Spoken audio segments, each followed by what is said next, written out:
நாள் என்று சொல்லலாம். நம் பள்ளியில் இன்று மாவட்ட ஆட்சியர் முதல் கலைஞர் அறிவியல் விஞ்ஞானிகளும் கல்வியாளர்களும் ஆண்டோர்களும் சான்றோர்களும் நிறைந்து நம் பள்ளி வளாகம் இனிமையாக காணப்படுகிறது. இந்நாளில் நம் பள்ளிக்கு வருகை தந்திருக்கும் அனைவரையும் நம் பள்ளியின் சார்பாக வருக வருக என வரவேற்பதில் பெரும் மகிழ்ச்சி அடைகிறேன்.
விண்வெளினா என்ன?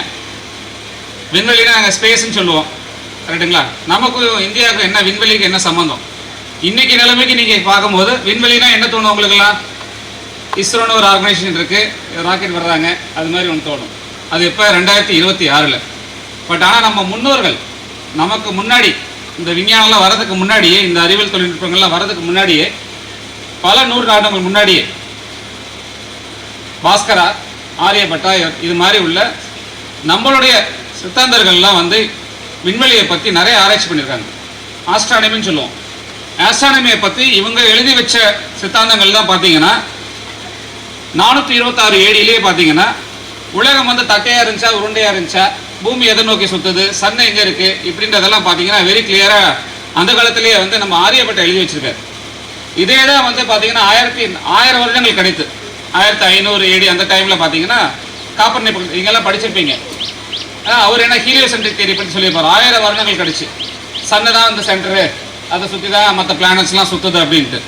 ஸோ இதில் என்ன சொல்ல வரேன்னா, நமக்கு வந்து இந்த ஆஸ்ட்ரானமியோ ஸ்பேஸோ விண்வெளியெல்லாம் புதுசு கிடையாது. ரொம்ப முன்னாடியிலேருந்தே நம்மளோட முன்னோர்கள் அதை பற்றின குறிப்புகளையும் அதோட இம்பார்ட்டன்ஸையும் நமக்கு தெரிஞ்சுட்டு போயிருக்காங்க. ரெண்டாவது ராக்கெட், விண்வெளி சொல்லிட்டேன். ராக்கெட் நம்ம நாட்டில் எப்போ முத யூஸ் பண்ணாங்கன்னு தெரியுங்களா? சைனா தான் முதல் ராக்கெட்டை கண்டுபிடிச்சாங்க. சைனா என்ன பண்ணாங்கன்னா, போர் வரும் போதெல்லாம் அவங்க வந்து நம்ம மூங்கில் இருக்குல்ல, மூங்கிலை வந்து வெட்டி அதில் ஒரு தொலையிட்டு அதில் ஒரு புகையை நம்ம பவுடரெல்லாம் எக்ஸ்ப்ளோசிவ் பவுடர்லாம் போட்டுட்டு அதை யூஸ் பண்ணாங்க. நம்ம இந்தியாவில் யார் யூஸ் பண்ணது முத பார்த்தீங்கன்னா திப்பு சுல்தான் தான். நம்ம போர் எடுத்து வரும்போது அவர் தான் ஃபஸ்ட்டு ஒரு மெட்டல்லான, இப்போ இங்கே எல்லாருக்குள்ள இந்த பைப்பு, இதே மாதிரி ஒரு பைப்பு மாதிரி ஒரு ஸ்ட்ரக்சரை கொண்டு வந்து ராக்கெட்டை யூஸ் பண்ணார், போர் உக்தியாக யூஸ் பண்ணார். ஸோ இதில் என்னென்னா, நம்மளுக்கு விண்வெளி பற்றி ஸ்பேஸை பற்றியும் ஒரு அறிவு இருந்துச்சு. அதை தொடர்ந்து ராக்கெட்னா என்ன, அதை எப்படி பயன்படுத்தணுன்ற ஒரு அறிவும் தெளிவும் நம்மளோட முன்னோர்களுக்கே இருந்துச்சு. இதெல்லாம் நடந்து நம்ம எப்போ நம்ம சுதந்திரம் வாங்கணும்? 1947. 1947 அந்த காலகட்டத்திலாம் பார்த்தீங்கன்னா அப்போ ரொம்ப பீக்கான பீரியடு. யாருக்கு? இப்போ நம்ம அமெரிக்கான்னு சொல்கிறோம்ல, யூஎஸ்ஏன்னு சொல்லுவாங்க, யூஎஸ்எஸ்ஆர்னு சொல்கிறது இப்போ ரஷ்யான்னு சொல்லுவாங்க. அவங்களுக்குள்ளே ஒரு கடும் போட்டி, யார் வந்து அடுத்த டெக்னாலஜியில் யார் வந்து முன்னோடியாக திகழ்கிறாங்க அப்படின்னு. ஸோ அதில் பார்த்தீங்கன்னா அக்டோபர் 4 1957 வருடம் ஒரு சேட்டலைட்டை கொண்டு போய் ரஷ்யா போட்டோன்னா நாங்கள் தான்ப்பா பெரிய ஆள், மார் தட்டிட்டாங்க, நாங்கள் கிரேட்டு. அதுக்கு நடுவில் அடுத்து கொஞ்ச நாள்லேயே என்ன பண்ணாங்க, யூரி ககாரினை போய் அமெரிக்கா போய் நிலவில் இறக்குனாங்க. ஸோ ரெண்டு பேருக்கும் ஒரு யார் பெருசுன்னு இதெல்லாம் பார்த்துட்டு இருந்த உலக நாடுகள் யுஎன் என்ன பண்ணுச்சு, அப்பா ஸ்பேஸ் எல்லாருக்குமே ஒரு இதில் போய் அந்த இடத்துல தொட்டால் அந்த இடம் நமக்கு தான் உரிமை அப்படின்ற மாதிரி ஒரு ஒரு நமக்கே ஒரு அறியாமை, ஒரு இது வரும், கர்வம் வரும். ஸோ பார்த்தாங்க, இந்த ஸ்பேஸ் வந்து எல்லாத்துக்கும் பொதுவானது, இந்த ஸ்பேஸை வந்து எல்லாரும் ஈக்குவலாக யூஸ் பண்ணிக்கணும், யாருக்கும் இந்த ஸ்பேஸ் வந்து உரிமை கொண்டாட முடியாது, எல்லா மக்களுக்கும் தேவையான ஸ்பேஸ்ன்னு சொல்லி ஒரு ட்ரீட்டியை போட்டாங்க. அதனோட நிகழ்வாக தான் நம்ம இந்த உலக விண்வெளி வாரத்தை கொண்டாடுறோம் 4ஆம் தேதியிலேருந்து 10ஆம் தேதி வரைக்கும். இந்த கூட்டத்தினுடைய முக்கிய நோக்கம் என்னவென்றால் மாணவர்கள் மத்தியில் இந்த ஸ்பேஸ் பற்றின ஒரு விழிப்புணர்வை ஏற்படுத்துவது. அந்த விழிப்புணர்வை ஏற்படுத்துவதற்கு நம்ம ஏரியாவில் ஐஎஸ்ஆர்ஓ நம்ம என்ன பண்ணுறோம் அப்படின்னா இப்போ வந்து நமக்கு இருக்குது. அந்த ஐஎஸ்ஆர்ஓனுடைய முதல் செயல்பாடாக இன்னைக்கு நம்ம ஆரம்பித்து வச்சுருக்கிறோம். ஒவ்வொரு பள்ளிகளாக இந்த வெஹிக்கிளையும் எடுத்துகிட்டு வராங்க. அதே மாதிரி அங்கேருந்து சயின்டிஸ்ட்டும் நேரடியாக நமக்கு இங்கே 4 சயின்டிஸ்ட் வந்திருக்கிறாங்க. சயின்டிஸ்ட்டு நம்ம ஸ்கூலுக்கு நேரடியாக வந்து மாணவர்களுடைய கலந்துரையாடல் செய்ய இருக்கிறார்கள். நேரடியாக உங்களை ஃபேஸ் டு ஃபேஸ் உங்களை பார்த்து பேச போகிறாங்க. அப்போ உங்களுக்கு இந்த ஸ்பேஸ் பற்றின விண்வெளி பற்றிய உங்களுக்கு சந்தேகங்கள் என்ன இருந்தாலும் நீங்கள் அவங்ககிட்ட கேட்டிங்கன்னா உடனடியாக உங்கள் சந்தேகங்கள் அனைத்தையுமே தெளிவுபடுறதுக்கு அவங்க வந்து தயார் நிலையில் இருக்கிறாங்க. எந்தெந்த குழந்தைகள்லாம் கேள்வி கேட்குறாங்களோ அந்தந்த குழந்தைகளுக்கு என்ன செய்கிறாங்க அப்படின்னா அந்த இடத்துல ஒரு பரிசு, ஒரு கேப், ஒரு தொப்பி ஒன்று கொடுத்து உங்களை என்கரேஜ் பண்ணுறாங்க. கேள்வி கேட்கக்கூடிய குழந்தைகளுக்கு நீங்கள் உங்களுடைய கேள்விகள் வந்து உன் மனசுக்குள்ள அந்த விண்வெளி பற்றி நீ என்னெல்லாம் நினச்சிருக்கிறியோ, எப்படி இருக்கணுங்கிறத நினச்சிருக்கிறியோ, என்னெல்லாம் உனக்கு தோணுதோ, இந்த அறிவியல் சம்பந்தப்பட்ட அனைத்து கேள்விகளையும் நீங்கள் அவங்ககிட்ட கேட்கலாம். இப்போ யாராருக்கு கல்பனா சாவ்லா தெரியும்? கை தூக்கலாமா? அவ்வளோதான் தெரியுமா? கல்பனா சாவ்லா ஞாபகம் இல்லையா? ஓகே. யாராருக்கெல்லாம் ராகேஷ் சர்மா தெரியும்? Rakesh Sharma, okay, super. சில பேருக்கு தெரிஞ்சிருக்கு. யாராருக்கெல்லாம் வித்யா காக்ரே தெரியும்? வித்யா காக்ரே. இந்த பையன்லாம் கை தூக்க, நான் தெரிஞ்சு தூக்குறானா சும்மா தூக்குறானே தெரியல. மைக் கொடுத்து பேச சொல்லவா? சரி, எனக்கும் ரீசெண்டாக தான் தெரியும். வித்யா காக்ரே யார் அப்படின்னா உங்களை மாதிரியே கவர்மெண்ட் ஸ்கூலில் படித்த ஒரு பெண். அவங்கள மாதிரி ஒரு 750 பெண்கள் சேர்ந்து, கேர்ள் ஸ்டூடெண்ட்ஸ் சேர்ந்து ஒரு சேட்டலைட்டை வந்து உருவாக்கியிருக்காங்க. நம்ம இஸ்ரோவின் மூலமாக 2 வருஷத்துக்கு முன்பு சுதந்திர தினத்தன்று கவர்மெண்ட் கேர்ள்ஸ் ஸ்கூல்ஸ் உருவாக்கின ஆசாதி சேட் அப்படிங்கிற சேட்டலைட்டை வந்து நம்ம விண்வெளிக்கு லான்ச் பண்ணியிருக்காங்க. அந்த 750 கவர்மெண்ட் ஸ்கூலில் படித்த கேர்ள்ஸில் தமிழ்நாட்டை சேர்ந்த அணையூர் என்ற ஊரில் இருந்து படித்த கேர்ள்ஸ் சில்ட்ரனும் இருந்தாங்க. ஸோ இதிலிருந்து நமக்கு என்ன தெரியுது? விண்வெளி, சேட்டலைட் அப்படிங்கிற விஷயம்லாம் ஏதோ அப்பாற்பட்ட விஷயம் நமக்கு கிடையாது. உங்களை மாதிரி இந்த பிங்க் சுடிதார், ப்ரௌன் சுடிதார் போட்டிருக்க கேர்ள்ஸு இந்த பிசிபி என்று சொல்லக்கூடிய அந்த சிப்பை வந்து கோட் பண்ணிவிட்டு சேட்டலைட்டுக்கு நீங்களும் ஒரு சேட்டலைட் அனுப்பலாம். அது எப்படி அனுப்பலாம், அது சார்ந்த விஷயங்கள் என்னென்ன இருக்குது, ஆஸ்ட்ரோஃபிசிக்ஸில் என்னென்ன இருக்குது அப்படின்னு உங்களுக்கு எடுத்து உரைக்கிறதுக்காக தான் இன்றைக்கி இஸ்ரோலேருந்து சயின்டிஸ்ட் வந்திருக்காங்க. சரிங்களா?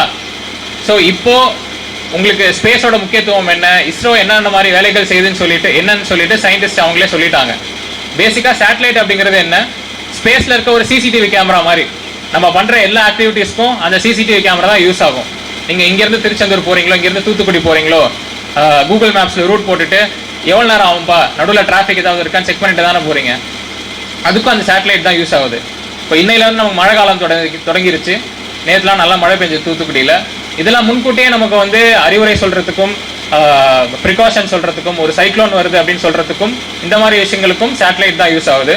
நம்ம யூஸ் பண்ணுற ஃபோன் முதற்கொண்டு சேட்டலைட்ஸ் இல்லாமல் நம்மளால இன்னைக்கு இருக்கவே முடியாது. ஸோ இவ்வளோ முக்கியமான ஒரு டெக்னாலஜி வந்து நம்ம எல்லாருக்கும் போய் சேரணும் அப்படிங்கிற ஒரே நோக்கத்தோடு தான் இந்த ஸ்பேஸ் வீக் கொண்டாடிக்கிட்டு இருக்காங்க. அதனால உங்க எல்லாருக்கும் நான் ஒரே ஒரு ரெக்வஸ்ட் தான் வைக்கிறேன். இந்த ஒரு வாரம் இந்த ஸ்பேஸ் வீக் செலிப்ரேஷன்ல நீங்க ஒரு வாரம் மினிமம் ஒரு 10 கேள்வியாவது இந்த சயின்டிஸ்ட் கேட்கணும். அந்த சார், இந்த சார், கீழே இருக்க எந்த சயின்டிஸ்ட் நீங்க சும்மா விடக்கூடாது. சார் அது எப்படி சார் வருது, இது எப்படி சார் வருது, இங்கேருந்து நீங்க ஆரம்பிக்கும் போதே நீங்க கேள்வியோட தான் ஆரம்பிக்கணும். இங்க பின்னாடி தெரியுது இல்லையா, ராக்கெட் மாதிரி ஒன்று வச்சிருக்காங்க. அதுல இருக்கிற ஒவ்வொரு பாட்டுக்குமே வேற வேற ஃபங்க்ஷன் இருக்கு. தலை மாதிரி ஒன்று இருக்கு இல்லையா, அது வேற ஃபங்க்ஷன் இருக்கு. கீழே இருக்க இன்ஜினுக்கு வேற ஃபங்க்ஷன் இருக்கு. சைட்ல இருக்க பூஸ்டருக்கு வேற ஃபங்க்ஷன் இருக்கு. அதனால நீங்க எல்லாருமே அவங்களை கேள்விகளா கேட்டு தொந்தரவு பண்ணணும், அன்பு தொந்தரவு பண்ணணும். அதுதான் என்னோட ஒரே வேண்டுகோள்.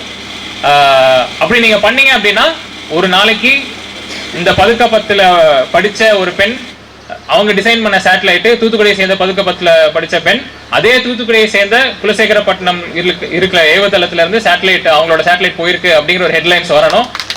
அது வந்து கண்டிப்பா ஒரு நாள் வரும். ஏன் அப்படி சொல்றேன் அப்படின்னா, இன்னைக்கு நம்ம இஸ்ரோவோட சேர்பர்சன் ஐயா டாக்டர் நாராயணன் அவர்கள் இதே தென் தமிழகத்தை சேர்ந்தவர் தான். உங்களை மாதிரி ஒரு எளிமையான கவர்மெண்ட் பாலிடெக்னிக் காலேஜில் படிச்சுக்கிட்டு ஒரு ஏழ்மையான குடும்பத்துல இருந்து வந்து இன்னைக்கு இஸ்ரோட தலைவராகவே இருக்காரு. அதனால அவரால முடியும்னா நம்மளாலையும் கண்டிப்பா முடியும். கனவு காணுங்கள். வாய்ப்பளித்தமைக்கு நன்றி. வணக்கம்.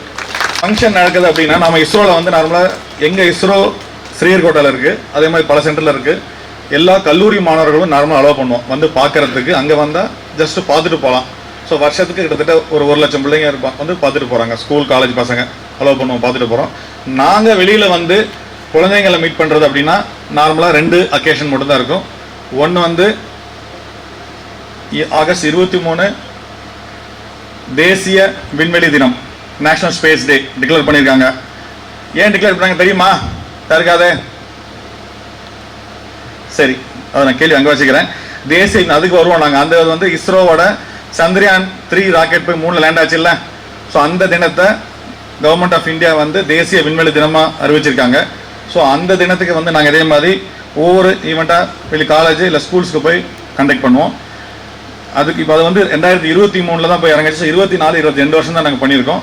அதுக்கு முன்னாடி 2016, 17 தான் இந்த உலக விண்வெளி வாரம் அப்படிங்கிறத நாங்கள் எடுத்து ஸ்கூலாக ஒவ்வொரு 4 நாங்கள் ஸ்ரீஹரிகோட்டாலேருந்து 4 ஸ்டேட் எடுத்துப்போம். ஆந்திர பிரதேஷ், பாண்டிச்சேரி, தமிழ்நாடு சில ஸ்கூல்ஸ் எடுத்துகிட்டு கண்டக்ட் பண்ணுவோம். நார்மலாக கண்டக்ட் பண்ண என்ன பண்ணுவோம்னா ஒரு காலேஜ், பெரிய காலேஜ் எடுத்துப்போம். ஏன்னா இந்த ஃபங்க்ஷன் எடுத்துறது அவங்கள்ட்ட ஒரு பெரிய ஹால் இருக்கும், ஒரு சப்போர்ட் இருக்கும் அவங்கள்ட்ட. எல்லாமே நாங்கள் பண்ணுவோம். இந்த தடவை நாங்கள் என்ன பண்ணோம், முதல் முறையாக நம்ம எதுக்கு பெரிய ஒரு கல்லூரிக்கு போகணும், பெரிய ஸ்கூல் போகணுன்ட்டு நம்ம கவர்மெண்ட் ஸ்கூல்ஸை போய் பார்க்கலாம் அப்படின்னு ஒரு நாங்களே பேசி முடிவு எடுத்தோம். அப்படி வரும்போது நம்ம இங்கே குலசேகரப்பட்டு தான் எஸ்டாப்ளிஷ் பண்ணுறோம். நமக்கு பக்கத்தில் இருக்க குழந்தைங்களை ஃபஸ்ட் தேர்ந்தெடுத்து அவங்கள போய் மீட் பண்ணலாம் அப்படின்னு பண்ணோம். ஸோ அது இந்த 15 ஸ்கூல் நாங்கள் வரைக்கும் இந்த மாதிரி ட்ரை பண்ணல. ஒரு ஸ்கூல் போவோம், எல்லா குழந்தைங்க வருவாங்க. இந்த தடவை நாங்களே 15 ஸ்கூல் போகிறோம். ஸோ இந்த அரேஞ்ச்மெண்ட் என்ன பண்ணோம், ஒன்று இந்த பஸ்ஸு பார்க்குறீங்கன்னு எக்ஸ்பிளைன் பண்ண ஒவ்வொருதுமே. இந்த பஸ்ஸில் வந்து ராக்கெட்னா எப்படி ஒர்க் பண்ணுறது, ஸ்ரீஹரிகோட்டாவில் என்ன பண்ணுறோம் அப்படிங்கிறது பேசிக் ஒரு நாலேஜ் சொல்லிக் கொடுப்பாங்க. சயின்டிஸ்ட் எடுத்து அவங்க ப்ரீஃப் பண்ணுவாங்க, போய் கேள்வி கேட்கலாம். இதை முடிஞ்சிட்டு ஒவ்வொரு ஸ்கூல்லையுமே நாங்கள் ஒரு 3 பேட்சாக பிரிஞ்சு நாங்கள் வந்து உங்களோட இன்ட்ராக்ட் பண்ண போகிறோம். நீங்கள் கேள்வி கேட்கலாம், நாங்களே சொல்லுவோம், அதே நீங்கள் கேள்வி கேட்கலாம். யார் நல்லா கேள்வி கேட்டீங்களோ கேட்குற கேள்விக்கும் பரிசு உண்டு, நாங்கள் கேட்குற பதில் சொல்கிறவங்களுக்கு பரிசு உண்டு. ஓகேவா? குழந்தைங்கள்லாம் ரெடியாக இருங்க. அதே மாதிரி ஹெச்எம் டீச்சர்ஸ் நீங்களுமே வந்து ஒரு நல்ல கேள்விகளை அவங்களுக்கு சொல்லிக் கொடுக்கலாம். என்னென்ன கேட்கலாம், என்ன குழந்தைங்களுக்கு தெரியாது, நீங்களும் தயார் பண்ணி அந்த குழந்தைங்களை கொண்டு வந்து என்ன மாதிரி டவுட் இருக்குது அப்படிங்கிறது. இதில் வந்து நாங்கள் சொல்ல வர இஸ்ரோவை பற்றி மட்டும் சொல்ல வரல. இதில் பர்டிகுலராக சொல்ல வர்றது விண்வெளி. இது ஒரு காலத்தில் வந்து ரொம்ப ஒரு ஹைலி கிளாஸிஃபைட் சப்ஜெக்டாக இருந்தது. இப்போ எல்லா நாடுமே உள்ள வராங்க, தனியார் மயமாகிடுச்சு. விண்வெளிங்கிறது தவிர்க்க முடியாத ஒன்றாயிடுச்சு. உங்களுக்கு தெரிஞ்சோ தெரியாமலோ நீங்கள் நம்ம எல்லாருமே வந்து விண்வெளியின் பயன்பாட்டை யூஸ் பண்ணிட்டு தான் இருக்கீங்க. ஆல்ரெடி சொன்னாங்க, ஜிபிஎஸ் சொன்னாங்க. உங்களுக்கு இராணுவம் இன்னைக்கு வந்து ஒரு சிந்தூர் ஆப்ரேஷனில் ஜெயிக்குது அப்படின்னா முக்கியமானது நம்ம சேட்டலைட் டெக்னாலஜி அவங்களுக்கு ஹெல்ப் பண்ணுது. சேட்டலைட்டுங்கிறது சார் சொன்ன மாதிரி ஒரு சிசிடிவி தான். அதில் மல்டிபிள் அப்ளிகேஷன், நிறைய அப்ளிகேஷன் இருக்குது சேட்டலைட்டில். ஒன்று நேவிகேஷன் பண்ணலாம், இன்னொன்று வந்து ஃபார்மர்ஸ்க்கு நிறைய உதவி பண்ணுறோம். இந்த நாட்டில் வந்து அக்ரிகல்ச்சர்லாம் பண்ணுறீங்கல்ல, இந்த வருஷம் வந்து இத்தனை மில்லியன் டன் அரிசி வரப்போகுது, இந்த மில்லியன் கோதுமை வரப்போகுதுன்னு எல்லாம் சொல்கிறாங்க. ஒரு காலத்தில் வந்து ஊராக போய் எல்லாம் சென்சஸ் எடுப்பாங்க. இப்போ யாரும் போகிறதில்ல. 20லேருந்து 25 ஐட்டத்துக்கு கவர்மெண்ட் இஸ்ரோக்கு லெட்டர் கொடுப்பாங்க. நாங்கள் சேட்டலைட் இமேஜை பார்த்து அக்யூரேட் டேட்டா நீங்கள் சேட்டலைட் கவர்மெண்ட் கொடுக்க முடியும். இந்த வருஷம் இத்தனை ஈல்டு வரப்போகுது அப்படின்னு சொல்கிறோம். இன்னொன்று ஓஷன் சேட் அப்படின்னு ஒரு சேட்டலைட் இருக்குது. எத்தனை பேர் உங்களுக்கு தெரியும் தெரியல. இஸ்ரோவில் அனுப்பிட்டே இருக்கோம் ஓஷன் சேட். அதுக்கு ஒரு 5 இயர்ஸ் லைஃப், அதுக்கு திருப்பி அனுப்போம். அது வந்து ஃபிஷர்மேன் கம்யூனிட்டி மீன் பிடிக்க போகிறாங்க. ஸோ டெய்லி கலெக்டர்களுக்கு தெரியும், டெய்லி உங்கள் ஃபிஷிங் டிபார்ட்மெண்ட்டுக்கு அந்த சேட்டலைட் டேட்டா வந்துடும். ஃபிஷர்மேன் கிளம்பும் போது இந்த இடத்துல நிறைய ஃபிஷ் இருக்குது, நீங்கள் போனீங்கன்னா பிடிக்கலாம், இந்த இடத்துல கேட்ச் பண்ணலாம், அந்த டேட்டா சேட்டலைட் கொடுத்துரும். ஸோ மீனவர்கள் இடத்துக்கு போனாங்கன்னா நிறைய மீன் பிடிக்கலாம். அந்த தொழில்நுட்பம் இன்னைக்கு இருக்குது. ஓகேவா? ஸோ நிறைய அப்ளிகேஷன்ஸ் இருக்குது. ஈவன் சில இன்ட்ரெஸ்டிங் ஸ்டோரி. இப்போ ரீசெண்டாக பார்த்தீங்கன்னா ஒரு இன்கம் டேக்ஸ் டிபார்ட்மெண்ட் ஒரு ஐடி ஆஃபீஸர் பார்த்து பேசிகிட்டு இருந்தோம். குஜராத்தில் வந்து ஒரு பெரிய ஒரு இண்டஸ்ட்ரியலிஸ்ட் வந்து வருஷம் வரி கட்டாமல் ஒரு 5 வருஷத்துக்கு அவரோட அக்ரிகல்ச்சர் லேண்ட்லேருந்து இவ்வளோ ஈல்டு வந்தது அப்படின்னு சொல்லி பல கோடி ரூபா வரி பண்ணியிருக்காங்க. அவங்க ரெக்வஸ்ட் லெட்டர் இஸ்ரோக்கு போட்டாங்க, இந்த மாதிரி கேட்டிருக்காரு, இதை நீங்கள் ஆராய்ச்சி பண்ண முடியுமான்ட்டு. நாங்கள் சேட்டலைட் டேட்டா எடுத்து ஒரு 5 வருஷம் டேட்டா எடுத்து பார்த்தா அவர் சொன்ன இடத்துல எந்த ஈல்டுமே இல்லை. இதை கொடுத்தோன்னா அவங்க எப்படி டேக்ஸ் போட்டாங்க. ஸோ அதாவது விண்வெளி அப்ளிகேஷனுங்கிறது பல வகையில் இருக்குது. நீங்கள் பழைய பேர் டிவி பார்க்குறீங்க, சன் டிவி, டிடிஹெச்லாம் பார்க்குறீங்க, நேராக வீட்டுக்கு வருது. அதுவும் சேட்டலைட்டில் தான் வருது. 36,000 கிலோமீட்டர் தள்ளி சேட்டலைட் இருக்குது. அங்கேருந்து உங்கள் வீட்டுக்கு சிக்னல் வருது. ஒவ்வொரு வீட்லையும் பார்க்குறீங்க. ஓகேவா? மாணவர்கள் வந்து டவுட் கிளியர் பண்ணணும், எப்படி வருது, எப்படி அந்த டிவி நம்ம பார்க்குறோம், எப்படி சிக்னல் மாறுது, ராக்கெட்னா என்ன, இதெல்லாம் நீங்கள் தெரிஞ்சுக்கணும். அதுக்கு தான் இந்த வந்திருக்கோம், உங்களை எக்ஸ்பிளைன் பண்ண தான் வந்திருக்கோம். ஜஸ்ட் இந்த நிகழ்வில் நமது இஸ்ரோவினுடைய விஞ்ஞானிகள் பல்வேறு கருத்துக்களை உங்களுக்கு வழங்க இருக்கிறார்கள். அதனுடைய தொடக்கமாக சில விஷயங்களை எல்லாம் இங்கு உங்களுக்கு எடுத்து சொன்னார்கள். நமது மாணவர்கள்லாம் கொஞ்சம் காலையிலேயே வந்து சீக்கிரமாக உட்கார வச்சிட்டிங்கன்னு நினைக்கிறேன். அதில் ரொம்ப அமைதியாக, ரொம்ப ரொம்ப சத்தமே இல்லாமல் பின் ட்ராப் சைலன்ஸாக இருக்கணும் அப்படின்னு சொல்லி பின்னாடியிலேருந்து ஒரு வரிசையில் டீச்சர்ஸ் வந்து ஒரு அரண் மாதிரி இருக்காங்க, முன்னாடி ஒரு வரிசையில் ஹெச்எம்எல்லாம் ஒரு அரண் மாதிரி இருக்காங்க, ரெண்டு கடையில் நடுவில் ஒரு சாண்ட்விச் மாதிரி இருக்காங்க. இப்போ அப்படிதானே? முன்னாடி பின்னாடி அசையக்கூடாது, சைடுல எல்லாம் தொலைச்சிருவேன் அப்படின்னு சொல்லி வச்சிருக்க மாதிரி தெரியுது. ஏன்னா மாணவர்கள்ட்ட கொஞ்சம் ஜாலியாக பேசலாம் அப்படின்னு யோசனை பண்ணேன். சரி, விண்வெளி விண்வெளின்னு சொல்லிட்டு இருக்காங்களே, அது என்ன விண்வெளி? இந்த விண்வெளிங்கிறது எங்கே ஆரம்பிக்குது, எங்கே முடியுது? யாருக்காவது தெரியுமா? சொல்லுங்க. பதில் சொல்றவங்களுக்கு பரிசு உண்டு, பரிசு கொடுத்துருவோம். விண்வெளிங்கிறது எங்க ஆரம்பிக்குது, எங்க முடியுது? மைக் கொடுங்க. ஆரம்பமும் கிடையாது, முடிவும் கிடையாது. ஆரம்பமும் கிடையாது, முடிவும் கிடையாது. ஐயோ, பயங்கர மெட்டாபிசிக்கலான ஆன்சர்லாம் சொல்றான்ப்பா தம்பி. Super super. அவனுக்கு முதல்ல ஒரு பிரைஸ் கொடுங்களேன் யாராவது. Very good, very nice. உன் தம்பி, உன் பேர் என்ன? வி சுஜித். சுஜித். 78. இல்ல நீங்க அங்க கொடுத்துருங்க, அது தலையில வச்சிருங்க அப்படியே. சூப்பர், அங்கேயே கொடுத்துருங்க. சூப்பர் சூப்பர், பர்ஃபெக்டான ஆன்சர் சொன்னாரு. அதுக்கு ஆரம்பமும் இல்லை, முடிவும் எல்லாம் இல்லை. அது என்ன சார் ஆரம்பம், எங்க ஆரம்பிக்குது எங்க முடியுதுன்னு ஒரு கேள்வி அப்படின்னு. சரி, இப்படி வச்சுக்கலாமா? இப்ப வந்து ஒரு பொருள் ஆரம்பிக்குது முடியுது அப்படின்னா ஒரு நீட்டமா இருக்குன்னு அர்த்தம், ஒரு குச்சி மாதிரி இருக்குன்னு அர்த்தம். அதனாலதான் ஆரம்பம் முடிவுன்னு சொல்றோம். ஒரு உருண்டையா இருந்துச்சுன்னா அதுக்கு ஆரம்பமும் இல்லை, முடிவும் இல்லை. அப்ப விண்வெளிங்கிறது ஒரு உருண்டையா இருக்கு அப்படின்னு வச்சுக்கிறதா? சுஜித் தான் சொல்லக்கூடாது. சுஜித்துக்கு இன்னொரு சான்ஸ் இருக்கு. பட் மற்றவங்க யாராவது சொல்லுங்க. ஆரம்பமும் இல்லை, முடிவும் இல்லை. அப்புறம் அப்படின்னா இப்படி நம்ம உருண்டையா, கோலமா, ரவுண்டா, பால் மாதிரி இருக்கு அப்படின்னு வச்சுக்கலாமா? ஒரு பாலுக்கு ஆரம்பமும் இல்லை, முடிவும் இல்லை, அந்த மாதிரி நினைக்கலாமா? யாராவது சொல்லுங்க, இந்த பக்கம் சொல்லுங்க. முதல்ல ஆரம்பம் முடிவே கொஞ்சம் கன்ஃபியூஷனா இருக்குது. விண்வெளி வந்து ஒரு பந்து மாதிரி இருக்குன்னு வச்சுக்கலாமா? இல்ல அப்படி தட்டாயா இருக்குன்னு வச்சுக்கலாமா? எப்படி இருக்கலாம் சொல்லுங்க. என்ன ஷேப்ல இருக்கும்? தட்டையா இருக்குமா, வட்டமா இருக்குமா? இன்னொரு பையன் ஏதோ ஒன்று சொன்னான், உருவமே கிடையாது அப்படின்னு. அப்படியா? அந்த பையன் யாரு? சொல்லு, கொடுங்க கொடுங்க, கொடு. அது என்ன உருவமே கிடையாது? சொல்லு சொல்லு. நீ தானே சொன்ன. எப்படி இருக்கும்? உருவமே கிடையாது. ஏன் அப்படி உருவமே கிடையாதுன்ற? மைக்ல பேசு. சும்மா திருப்பி கேட்டா உருவமே இல்லைன்னு. Very good. உருவமே கிடையாது அப்படின்னு சொல்றாரு. அதுக்கு ஒரு ஷேப்பே இல்லை, ஒரு ஷேப்லெஸ் அது அப்படின்னு சொல்ல வர்றாரு. அது கரெக்டான ஆன்சரா? ஒரு ஷேப்பே இல்லையா, அதுக்கு எந்த உருவமே இல்லையா? அவர் சுஜித் சொன்னாரு, தொடக்கமும் இல்லை, முடிவும் இல்லை. அது ஒரு டைப். ஓகே, அதுக்கு ஒரு ஷேப்பே இல்லை. இது கரெக்டா தப்பா? தம்பி பேர் என்ன? ஹரீஷ் சொன்னது சரியா தப்பா? அவருக்கு தொப்பி கொடுக்கலாமா வேண்டாமா? சொல்லுங்க. எத்தனை பேர் சரி, எத்தனை பேர் தப்பு? எத்தனை பேர் சரி, எத்தனை பேர் தப்பு? சரிங்கிறவரெல்லாம் கை தூக்குங்க. இந்த சைடு சுஜித்தோட ஃப்ரெண்ட் எல்லாம் அந்த அவரோட சேர்ந்து தூக்குறாங்க, இன்னொரு தொப்பி வாங்கிடுவோம் அப்படின்னு. இந்த சைடுல என்ன தப்பா சரியா? தப்புன்னா ஏன் தப்புன்னு சொல்லணும், அது சொல்லுங்க. கொடுங்க. தப்பு, தப்பு டீம் சொல்லுங்க. ஏன் தப்பு? சும்மா கொடுங்க.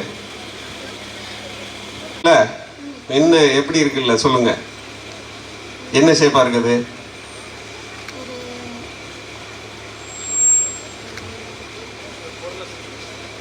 என்ன மாதிரி இருக்குது? ஸ்பீக்கர் மாதிரி இருக்குமா? என் முன்னாடி இருக்கிறது ஸ்பீக்கர், அதனால ஸ்பீக்கர் மாதிரி இருக்கும் அப்படின்னு சொல்லிட்டியா? எப்படி இருக்கும்? ஸ்பியரா இருக்குமா? ஓ, ஸ்பியரா இருக்கும் அப்படின்னு சொல்றாங்க. அதான் நான் ஏற்கனவே கேட்டேன், பந்து மாதிரி இருக்கும். ஓகே ஓகே, சரி. இப்படி சொல்றது உங்க பேர் என்ன? முத்து சுப்புலட்சுமி சொல்றது எத்தனை பேர் சரின்னு சொல்றீங்க? பந்து மாதிரி இருக்கும். 1 2 குட்டி பசங்கள்லாம் சொல்றாங்க. எல்கேஜி பசங்களா? எல்கேஜி பசங்களை வந்து சொல்லி அழைச்சிட்டு வந்திருக்குன்னு நினைக்கிறேன். நான் சொல்ற பொழுது கை தூக்கணும் அப்படின்னு சொல்லி. சரி, ஓகே, கொடுத்துருங்க. இப்ப 2 கருத்து சொன்னாங்க. ஒன்று வந்து ஒரு பந்து மாதிரி ஸ்பியரா இருக்கும். இன்னொன்று நம்ம தம்பி சொன்னாரு, அவர் வந்து உருவமே கிடையாது, அது ஒரு ஷேப்லெஸ், அது வந்து சொல்ல முடியாது அப்படிங்கிறது தான் அவர் சொல்றாரு. அதான் சொல்ல முடியாது சார், அவ்வளோதான் சார் அப்படின்றாரு. சரி, இப்போ இந்த பதிலை நம்ம பின்னாடி பார்த்துக்குவோம். இதுக்கு என்ன ஆன்சருங்கிறத கடைசியாக நம்ம இஸ்ரோ சயின்டிஸ்ட்டை கேட்டு நீங்களே அப்புறம் முடிவு பண்ணிக்கலாம். சரி, இப்போ நம்ம அடுத்த ஒரு விஷயத்துக்கு வருவோமா? இப்போ நம்மளாம் இருக்கோம்ல, நம்ம வீடு, இந்த வீட்டோட சைஸ் இருக்குல்ல, அது எவ்வளோ பெருசாக இருக்கும்? எவ்வளோ பெருசாக இருக்கும்? ஒரு 50 அடி 100 அடி இருக்குமா? வீடு பின்னாடி இருக்க தோட்டம் எல்லாத்தையும் சேர்த்தோம்னா ஒரு 100 அடி சைஸ் இருக்கும். சென்ட் கணக்குல சொல்ற நீ? பயங்கரமான ரியல் எஸ்டேட் அப்பா ரியல் எஸ்டேட் பண்றான்னு நினைக்கிறேன். சரி, ஒரு 100 அடி நீளம், 100 அடி ஆகலாம், அப்படி இருக்குமா? அப்படி வச்சுக்கலாமா வீட்டை? சரி, நம்ம ஸ்கூல் எவ்வளவு பெருசு இருக்கு?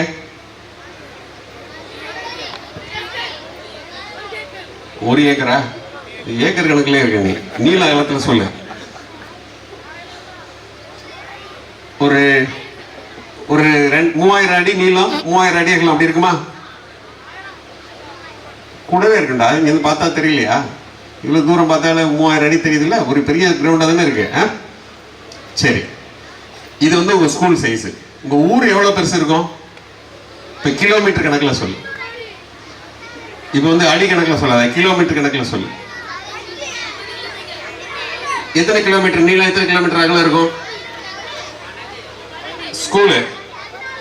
உங்க உங்க உங்க ஊரு 100 கிலோமீட்டரா? 12 கிலோமீட்டரா? உங்க ஊரு நீளம் அகலமே 12 கிலோமீட்டர் இருக்கா?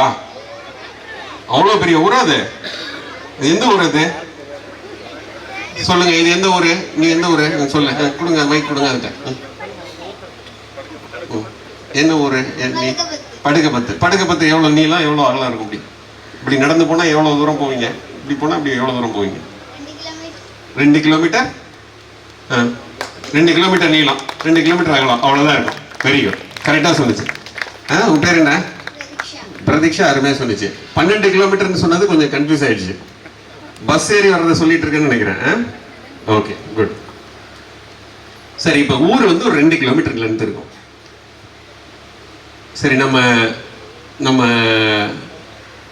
மாவட்டம் இருக்குல்ல, இப்போ இங்க இருந்து தூத்துக்குடி இருக்குல்ல, அது எவ்வளவு தூரம் இருக்கும்?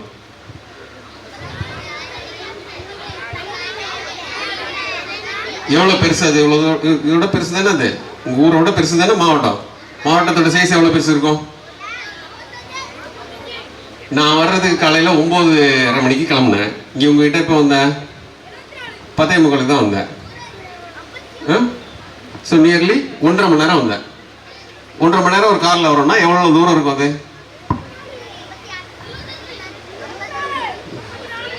34. சரி, இங்க இருந்து ஒரு 65-70 கிலோமீட்டர் இருக்குமா? 54 கிலோமீட்டரா? 74 சொல்றாங்க. எவ்வளவு தூரம் இருக்கும் எக்ஸாக்டா? எவ்வளவு தூரம்? சரி, யார் தெரிஞ்சவங்க சொல்லுங்க. 52. சரி, இப்ப வந்து இத யாராவது ஒருத்தர், உங்க டீச்சர் யாராவது ஒருத்தர் கன்ஃபார்ம் பண்ணி சொல்லுவாரு. இப்படி வச்சுக்கோ, நம்ம ஒரு 60 கிலோமீட்டர் இருக்குன்னு வச்சுக்கலாமா? 74 அப்படிதான் சொல்லிட்டு இருக்கிறாரு. சரி 74 வச்சுக்கோ. 74 கிலோமீட்டர். இதுவே ரொம்ப தூரம். இதை நீங்க நடந்து போகணும்னா எவ்வளவு நாள் ஆகும்? 2 நாள் ஆகிடும். பஸ் கார்ல வரணும்னாலே 2 மணி நேரம் ஆகுது, 1.5 மணி நேரத்துக்கு மேல ஆகுது. சரி, இப்போ இது நம்ம மாவட்டம், இதே நம்ம மாநிலம் இருக்கு இல்லையா, மாநிலத்தோட சைஸ் எவ்வளவு பெருசு? இங்க இருந்து சென்னை போகணும். சென்னைக்கு எத்தனை கிலோமீட்டர் போகணும்? 300 600 கிலோமீட்டர். 600 கிலோமீட்டர். சூப்பர். அந்த பையன் சொல்றாரு 600 கிலோமீட்டர் தூரத்துக்கு போகணும் அப்படின்னு சொல்றாரு. 600 கிலோமீட்டர் ரொம்ப தூரம். ஒரு நாள் நைட்டுக்கு சாயந்தரம் ஏறினா நைட்டு மறுநாள் காலையில தான் போய் பஸ்ல சேர முடியும்.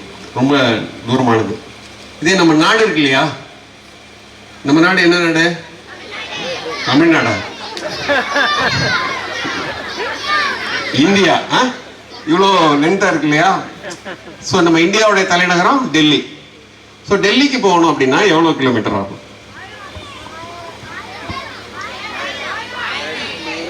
கரெக்டா சொல்லுங்க.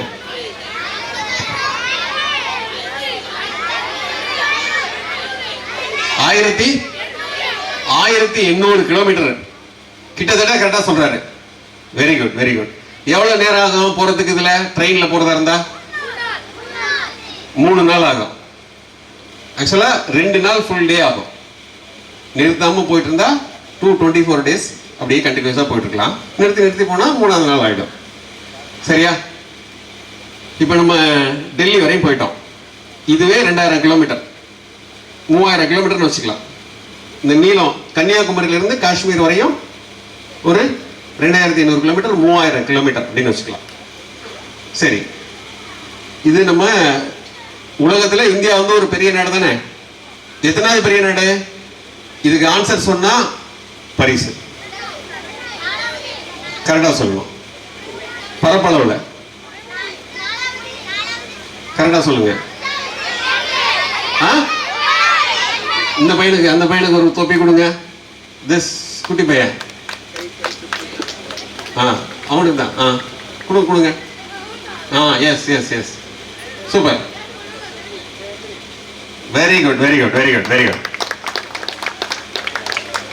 இந்தியா வந்து உலகத்திலேயே 7வது பெரிய நாடு சைஸ்ல. 2வதுங்கிறது வந்து மக்கள் தொகையில சொன்னீங்க, நம்ம வந்து சைஸ்ல கேட்டோம். சரியா?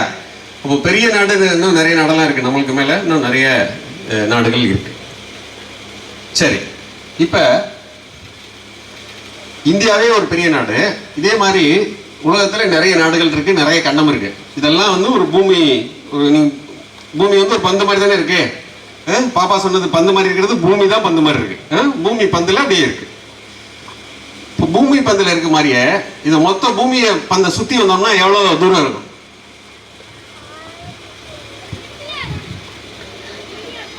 இங்க இருந்து நம்ம டெல்லி வரையும் போனோம் 2000 கிலோமீட்டரு, காஷ்மீர் வரையும் போனோம் 2500 3000 கிலோமீட்டரு. இப்படியே வந்து அமெரிக்கா வரையும் போகணும் அப்படின்னா எவ்வளவு கிலோமீட்டர் ஆகும்?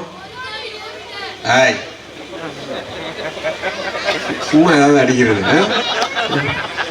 அமெரிக்கா வரையும் போறதா எவ்வளவு நேரம் ஆகும்? எத்தனை கிலோமீட்டர் ஆகும்? எத்தனை கிலோமீட்டர் ஆகும்? 6000. ஏதாவது ஒண்ணு சொல்றது இல்லையா? கரெக்டா சொல்லுங்க. எத்தனை 1000 கிலோமீட்டர் இருக்கும்? கரெக்டா சொல்லுங்க. யார் ஒருத்தர் சரியா ஓரளவு கணிச்சு சொல்றீங்களோ அவங்களுக்கு திருப்பி பரிசு இருக்கு. கொடுங்க கொடுங்க, மைக் கொடுங்க. அமெரிக்காவுக்கு இங்க இருந்து அமெரிக்காவுக்கு எவ்வளவு தூரம் இருக்கும்? 12800. 37000. சரி, கரெக்டான ஆன்சர் 12800 தான். தம்பி தான். Super super super. அவருக்கு ஒரு இது கொடுங்கப்பா. அவருக்கு ஒன்று கொடுங்க. Very good. ஸோ இப்போ வந்து டெல்லி வரையும் கரெக்டாக ஆன்சர் சொன்னாரு. அதே மாதிரி இப்போ அமெரிக்கா வரையும் சொல்லிட்டாரு. அமெரிக்காவோட வாஷிங்டன் வரையும் 12800 கிலோமீட்டர். 30000 கிலோமீட்டர் இல்லை. சரி, இப்படி வச்சுக்கலாமா? பூமியை ஒரு டைம் இப்படி ஃபுல்லா சுத்தி வர்றோம் இல்லையா, என்டையரா இது வந்து ஒரு பாதி தான் போயிட்டு வருவோம். நம்ம சொல்ற இந்த 12,000 கிலோமீட்டருங்கிறது ஒரு ஒரு என்டையர் எர்த்தை நம்ம வந்து ஒரு பாதியாக சுற்றி வர்றதுக்கு இது தேவைப்படும். ஃபுல்லாக சுற்றி வந்தோம்னா அதோட டபுள் ஆகும். இவ்வளோ பெரிய சைஸில் இருக்குது அது. 12,000 கிலோமீட்டர்னா அவ்வளோ பெருசு, ரொம்ப பெருசு. அந்த சைஸில் அது இருக்குது. 24,000 கிலோமீட்டருங்கிறது ரொம்ப லென்த்தி, ரொம்ப பெருசு, இவ்வளோ சைஸில் இருக்குது. சரி, நம்ம பூமி வந்து அப்போ பூமி வந்து எதில் ஒரு பார்ட்டாக இருக்கு? எதில் ஒரு பார்ட்டாக இருக்கு? சூரிய குடும்பத்தில் ஒரு பார்ட்டா இருக்கு. சூரிய குடும்பத்தில் எத்தனை பிளானட் இருக்கு? 8 பிளானட் இருக்கு. Very good, very good, super. எல்லாம் ரொம்ப ஆர்வமாயிட்டீங்க. இப்ப சூரிய குடும்பத்தில் 8 பிளானட் இருக்கு. சூரியன் பக்கத்தில் இருக்கிற பிளானட் எது? மெர்க்குரி. சூரியனோட ரொம்ப தூரத்தில் இருக்கிற பிளானட் எது? நெப்டியூன். சரி, இப்ப இந்த சூரியன் இருக்குல்ல, சூரியன்ல இருந்து இந்த நெப்டியூன் இருக்குல்ல, அது வரையும் எவ்வளவு தூரம் இருக்கும்? கரெக்டா சொல்லுங்க. எவ்வளவு இருக்கும்? சொல்லுங்க சொல்லுங்க, கரெக்டா சொல்லுங்க. சூரிய குடும்பத்தோட சைஸ், சூரிய குடும்பத்தோட சைஸ் எவ்வளவு தூரம் இருக்கும்? சூரிய குடும்பம் ரவுண்டா சுத்தி வருது இல்லையா? சூரிய நடுவில் வச்சு அப்படி சுத்தி சுத்தி வருது இல்ல, அதோட சைஸ் எவ்வளவு பெருசு இருக்கும்? கரெக்டா சொன்னா பரிசு. 9th 10th ஸ்டூடெண்ட்ஸ்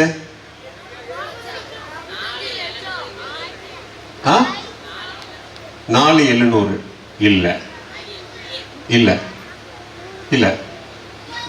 +1 +2 இருக்கு இல்லையா? இங்க இருக்கு. +1 +2 9th 10th ஸ்டூடெண்ட்ஸ் எல்லாம் கண்டிப்பா சொல்லணும்.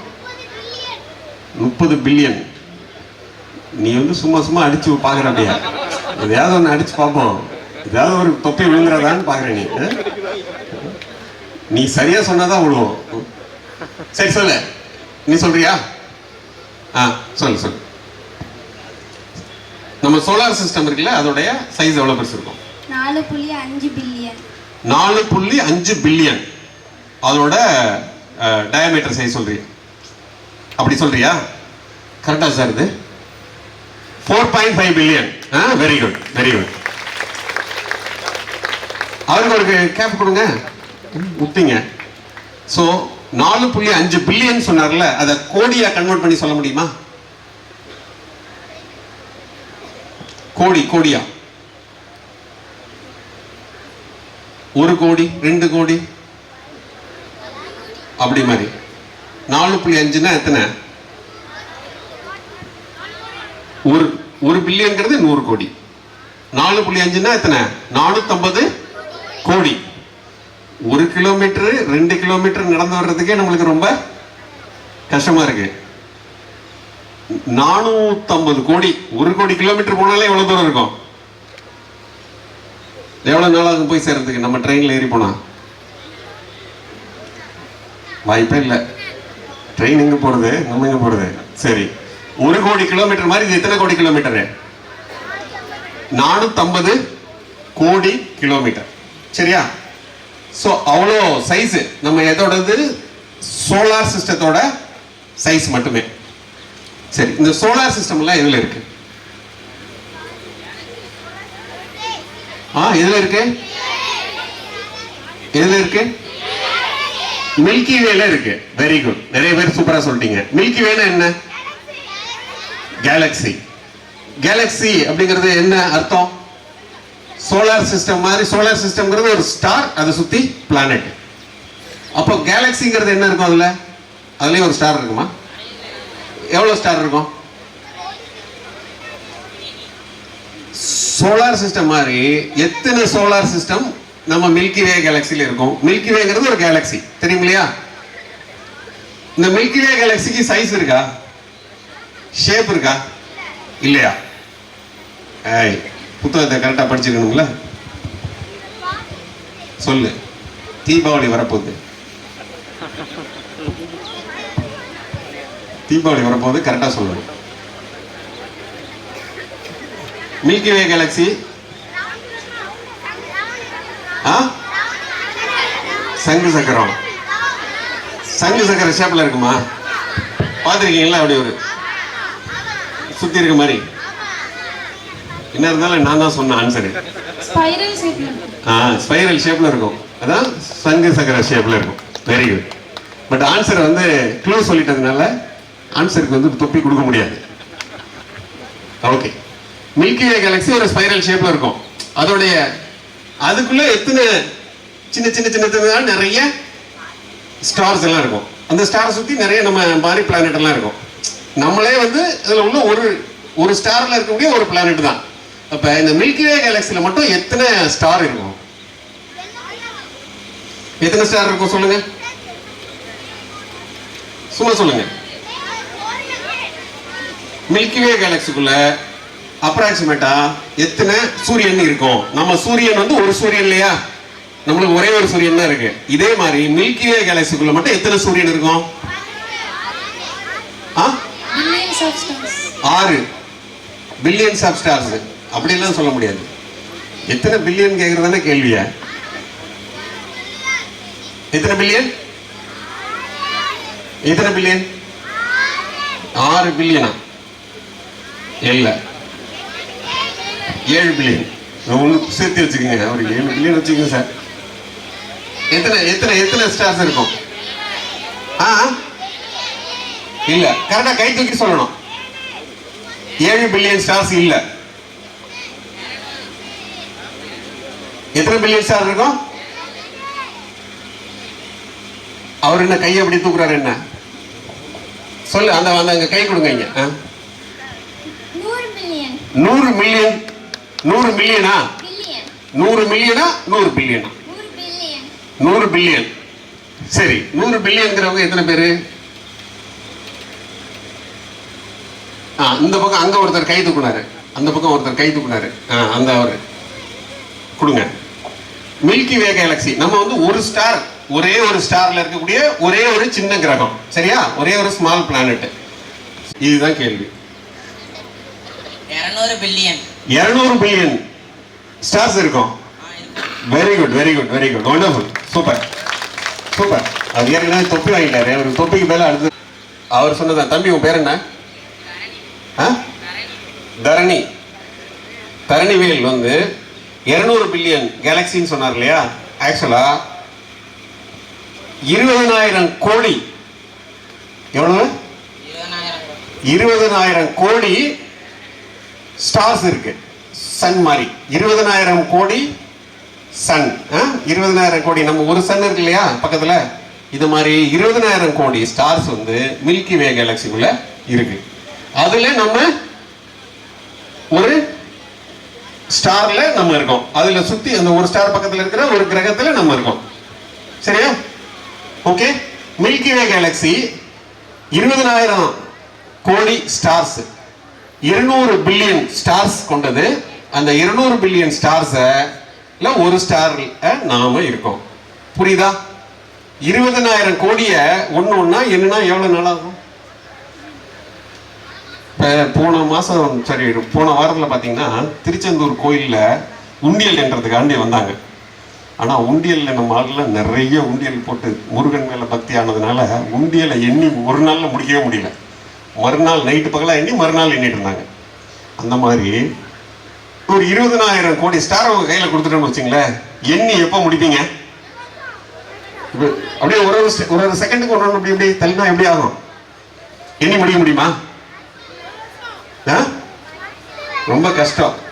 சிம்பிளா கஷ்டம்னு சொல்லிட்டார். ஓகே ஓகே ஓகே, முடிப்போம் முடிப்போம். ஸோ 20,000 கோடி ஸ்டார் அப்படிங்கிறது ரொம்ப ரொம்ப ரொம்ப ரொம்ப நிறைய. இதுல ஒரு ஸ்டார்ல தான் நம்ம இருக்கோம்.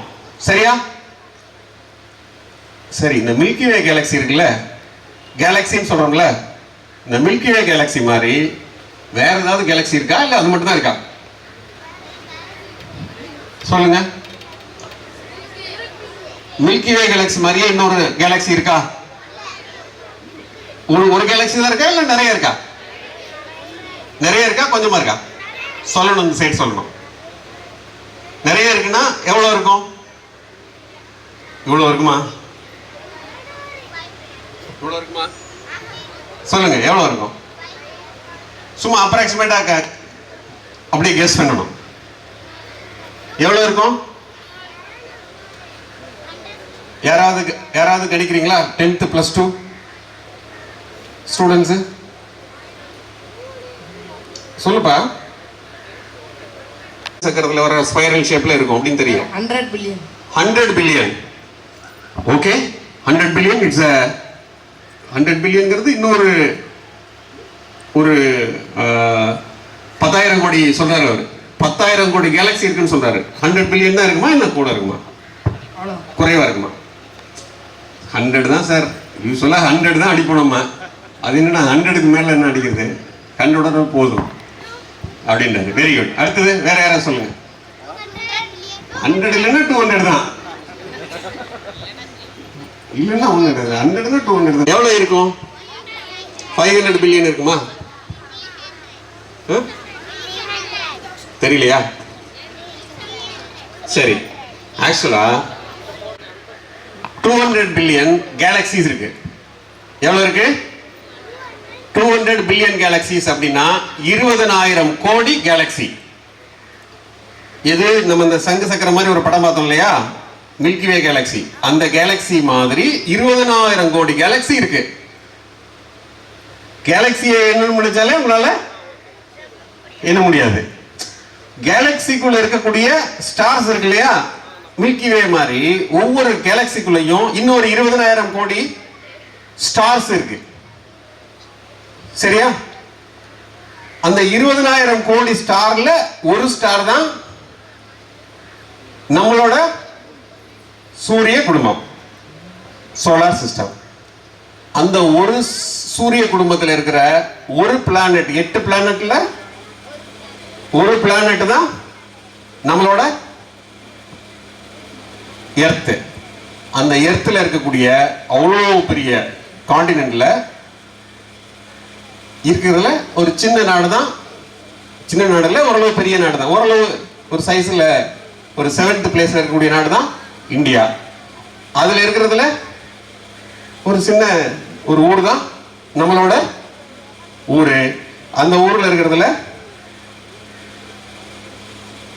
சின்னூண்டு ஒரு இடம் தான் நம்மளோட வீடு. அப்படிதானே?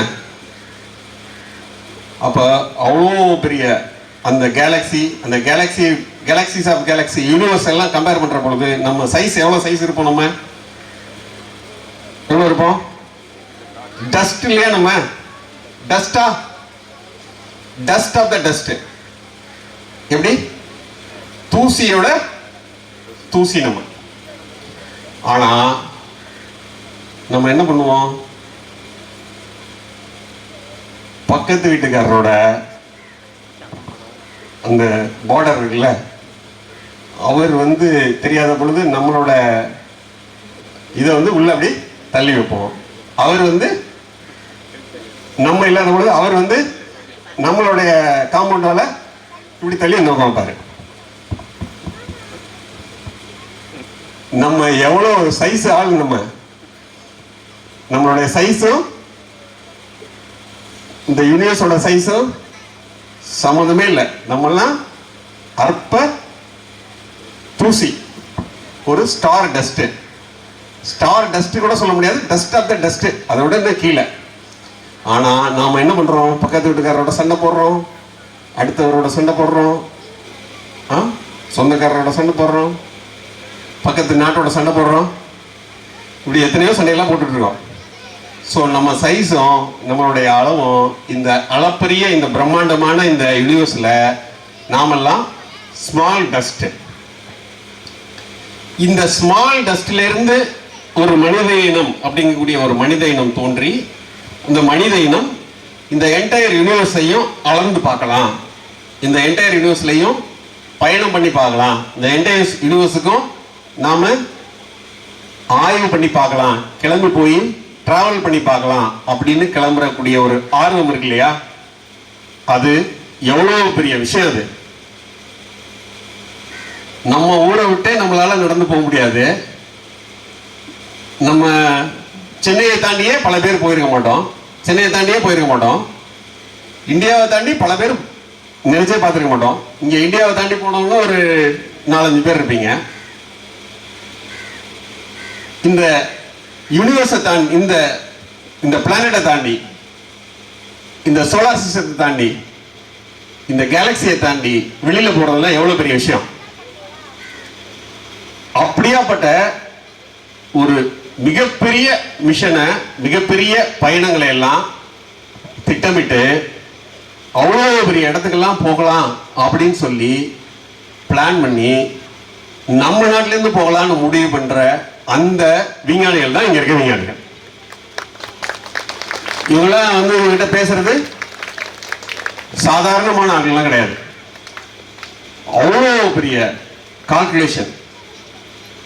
சோலார் சிஸ்டம் இப்போ எந்த இடத்துல இருக்கும், பின்னாடி இருக்கக்கூடிய அதர் கேலக்சிஸ் எல்லாம் எப்படி மூவ் ஆகும், எவ்வளோ தூரத்துக்கு நம்ம எவ்வளோ ஃபாஸ்ட்டாக அனுப்பணும், எவ்வளோ மெதுவாக போகணும், இந்த மாதிரியான பல்வேறு விஷயங்கள் எல்லாம் கேதர் பண்ணி அதையெல்லாம் பற்றி ஆராய்ச்சி பண்ணி அங்கெல்லாம் நம்ம மனித குலத்தினுடைய ஒரு பயணத்தை எடுத்து செல்லக்கூடிய ஒரு மிகப்பெரிய மாபெரும் உலகத்தின் தலை சிறந்த விஞ்ஞானிகள் தான் நம்மளுடைய விஞ்ஞானிகள்.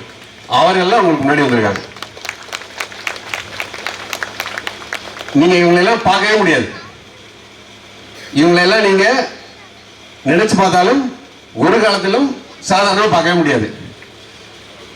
நீங்க என்ன எழுதி வச்சுக்கீங்க, இங்க இருக்கக்கூடியவங்கள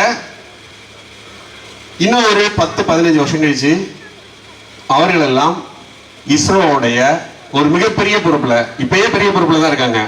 எய்தர் செவ்வாய் கிரகத்துக்கு ராக்கெட் அனுப்புறதுலையோ அல்லது வேற ஏதோ கிரகத்திற்கு வேறு வேறு மிஷன்ஸ் எல்லாம் அனுப்பக்கூடிய மிகப்பெரிய பொறுப்புல இருக்கிறவங்க நம்ம நாட்டினுடைய ஒரு தலை சிறந்த புகழ்பெற்ற விஞ்ஞானிகளா இவங்கெல்லாம் வந்து கொண்டாடப்படுவார்கள். அவங்கெல்லாம் உங்களுடைய ஸ்கூலுக்கு வந்திருக்காங்க.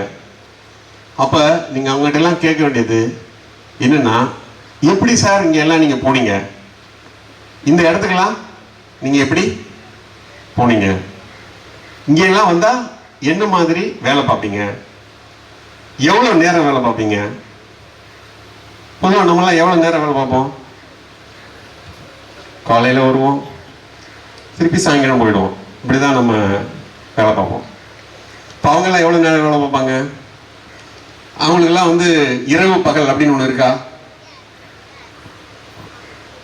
இரவு பகல்ங்கிறது பூமியில் உள்ளவருக்கு மட்டும் தான் இரவு பகல். இப்போ அவங்கெல்லாம் பூமியை மட்டுமா பார்த்துட்டு இருக்காங்க? அதை தாண்டி மூன் பார்க்குறாங்க, மாஸ் பார்க்குறாங்க, சன் பார்க்குறாங்க, ஏன் பியாண்ட் சன் கூட பார்க்குறாங்க. ஸோ அவர்களுக்கெல்லாம் இரவு பகலே கிடையாது. எந்த நேரத்தில் எந்த மிஷனை எவ்வளோ நாள் எடுத்து பண்ணணுமோ அவ்வளோ நாட்கள் ரொம்ப ரொம்ப டெடிக்கேட்டடா, ரொம்ப ரொம்ப தங்களுடைய அப்படியே ஆத்மார்த்தமாக அந்த மொத்த ப்ராசஸ்லையுமே அப்படியே இன்வால்வ் ஆகி அப்படியே செய்யக்கூடியவங்க. அதனால தான் இந்தியா வந்து வேர்ல்ட்லேயே தி டாப் மோஸ்ட் ஸ்பேஸ் ப்ரோக்ராம்ல one of the top most ப்ரோக்ராமா இன்னமும் இஸ்ரோ வந்து சக்சஸ்ஃபுல்லா இருக்கு.